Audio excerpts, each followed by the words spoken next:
Muchas gracias, señora presidenta. Permítame que diga y recordar a la Cámara que el presidente del Gobierno acaba de terminar su primera intervención ya en el debate y ha sido 1 hora 40 minutos.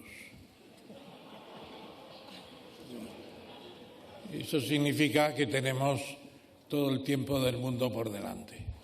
Pero yo creo que en 1 hora 40 minutos Asimov explicó la historia no solo de la República Romana, sino también del Imperio Romano. Claro. ¿Por qué tenemos que hablar tanto? Me pregunto yo, señora presidenta. Porque acaba siendo reiterativo, todo lo mismo, y no acabamos de pronunciarnos sobre los temas. No ha habido ninguna referencia, por ejemplo, al tema de la lengua española. No ha habido referencias a la ley electoral que sobredimensiona a los nacionalistas y separatistas. No ha habido una referencia al gobierno conciliador, que se aleje del Frankenstein y se aleje de los últimos episodios. O sedición y malversación tampoco han aparecido para nada. Inseguridad, etcétera, etcétera. Y corrupciones no digamos, para nada tampoco. O sea que cosas esenciales. Eso sí, han aparecido, lo que decía un amigo mío, las lecciones de cosas. Como venían en un papel preparado para el presidente, nos ha explicado que los bosques son muy buenos. Yo también lo tenía mucho más largo y lo recorté en el papel que usted ha leído naturalmente, que no sé quién encontró, porque el papel ese qui prodest que decía Séneca, ¿a quién beneficia? Bueno, pues alguien dominando los sistemas técnicos, etcétera, encontró mi ponencia, por así decirlo, mi discurso, a finales del mes de febrero, y por ahí anda, y claro, hay cosas que ya no se corresponden con nada de lo que he dicho. Pienso sinceramente que esta sesión de moción de censura será útil. Será útil porque probablemente tienen ustedes que cambiar el reglamento de la Cámara y poner tiempos. No se puede estar 1 hora 40 minutos oyendo a una persona todo el tiempo y dándonos lecciones de cosas sobre lo que no le hemos pedido que nos informe. Claro. Entonces, sinceramente, y como realmente yo quería contribuir también, porque estuve 7 años en este hemiciclo, hace tiempo, claro, bastante tiempo, pues quiero contribuir a la mejora de la Cámara, porque la considero no como español simplemente y ciudadano, sino como una cosa muy próxima a mi propia vida. Empezando, porque claro, dice, está usted patrocinado por un grupo que es autócrata, que no es demócrata, que no sé qué, que no sé cuántos. Muy bien.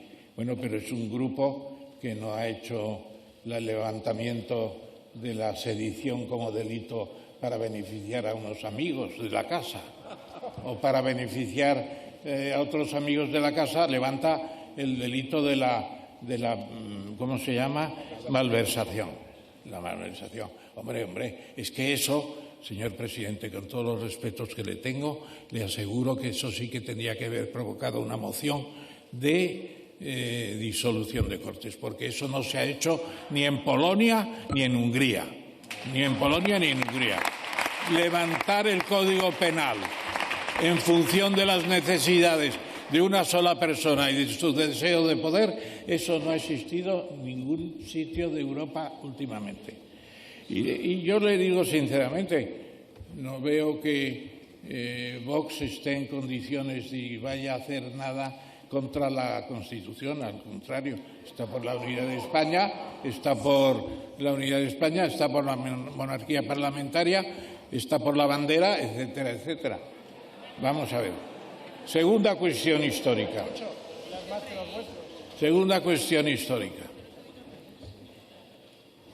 Usted sale a la calle en estos momentos y pregunta quién era Blas Piñar, no lo sabe ni el 0,001. Nadie sabe quién es Blas Piñar. Tiene que ser una persona con muy mala idea la que le ha recordado a usted ese nombre hoy. Pero en cambio, Largo Caballero, todo el mundo sabe que le llamaban el Lenin español. Él se lo creyó y acabó en guerra civil. Porque es uno de los responsables de la guerra civil, es Largo Caballero. Lo dice que concretamente el maestro de los historiadores británicos que murió el año pasado, que es Raymond Carr. Raymond Carr, que tiene muchas tesis doctorales históricas hechas en España con discípulos suyos. Bueno, pues yo no se me ocurre encontrar una persona maldita para compararla con mi persona, pero ahí no me ha gustado, señor presidente, que haya dicho usted eso. No me ha gustado nada porque se veía que alguien le ha proporcionado el nombre, porque usted es muy joven y seguramente ni se acordaba de él. Luego, el escrito. El escrito indudablemente ha aparecido en su despacho con las contestaciones. Bueno, me parece que dentro de los mecanismos de inteligencia es relativamente sencillo. Yo no he reclamado nada a las agencias de seguridad en España en ese sentido, y me parece, sin embargo, que a usted se le ha escapado la palabra escrito en vez de lo que ha intervenido. Y luego los papeles que llegan y que hay que aprovechar. Hombre, no, todos los papeles no se pueden aprovechar. Hay que seleccionar los temas, porque si no nos morimos en 3 días de discursos que nos hacemos en este hemiciclo tan importante para nosotros. Y luego también el calentamiento global.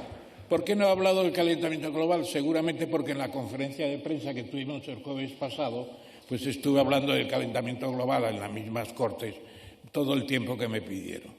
Y hoy he hablado del calentamiento global a través del agua y a través de los bosques. Bueno, pues es una forma. Conozco perfectamente la situación del partido Vox en ese sentido, y mi gran esperanza en esa dirección es sencillamente que el 80% de los militantes de Vox reconocen la verdad del calentamiento global.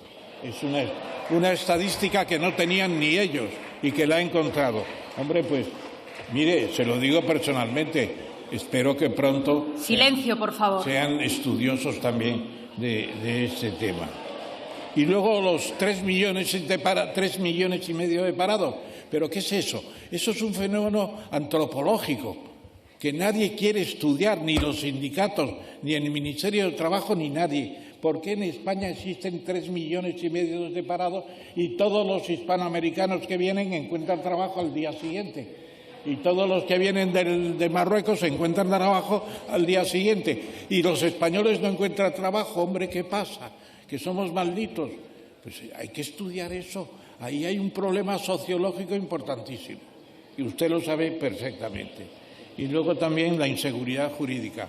¿Qué pasa con los fotovoltaicos abandonados? ¿Qué pasa con los ocupados con K abandonados?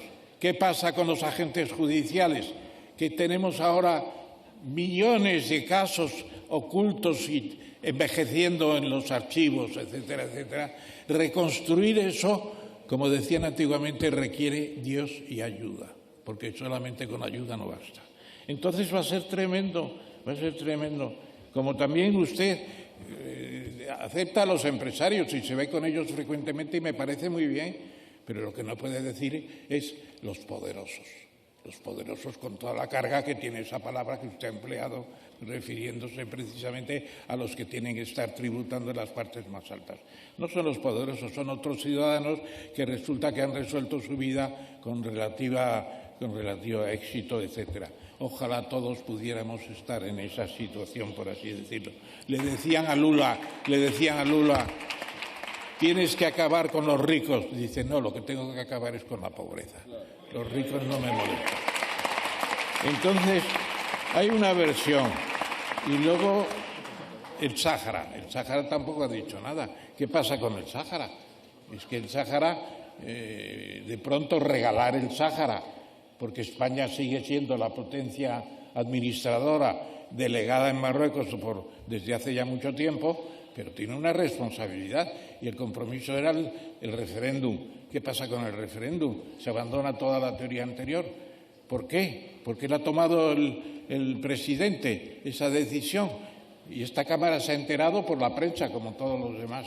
Bueno, pues es un tema importante que me gustaría tener una contestación, como también, digamos, el proyecto, me parece que ahí viene un proyecto para el diciembre del 23, sí, las elecciones generales, si no se acepta la propuesta de la moción de censura, serán en diciembre. Bueno, pues vamos a ver qué pasa. Vamos a ver qué pasa.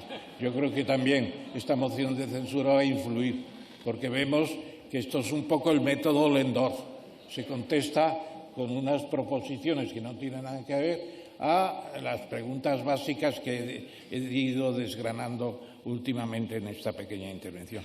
Y la verdad es que no querría extenderme mucho más, porque creo que ahora Cataluña, bueno, Cataluña, hoy no toca, que decía aquel, hoy no toca. ¿Por qué? Pues porque son muchos temas. Tengo un libro escrito sobre Cataluña, ¿a dónde vas Cataluña? Hace años ya. Bueno, pues podría hablar de Cataluña, pero en estos momentos es que tengo que hablar de todo. También en eso se tiene que acotar, seguramente, señora presidenta, en la moción de censura, en su nueva regulación, en el reglamento habría que acotarlo.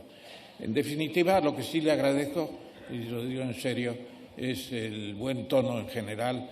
No esperaba otra cosa de mi interlocutor principal en estas sesiones, se lo aseguro, y también sus conocimientos, que son importantes, porque, claro, un presidente de gobierno tiene que saber casi todo, y lo que pasa de vez en cuando es recibir una visita molesta en el sentido de que le preguntan cosas para las que no está preparado o que no quiere pronunciarse sobre ellas.